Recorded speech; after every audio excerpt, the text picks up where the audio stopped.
తీసుకెళ్తూ పరిపాలన చేసినటువంటి వ్యక్తి, మనందరి అన్న, మనందరి ప్రియమైన నేత మన వైఎస్ జగన్మోహన్ రెడ్డి గారు.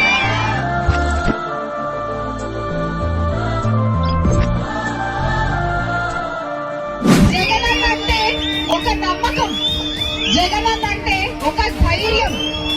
అదే నమ్మకంతో, అదే ధైర్యంతో మళ్ళీ అన్న తిరిగి వస్తాడు అని ఆంధ్రప్రదేశ్ రాష్ట్ర ప్రజలందరూ కూడా ఎదురు చూస్తున్నారు.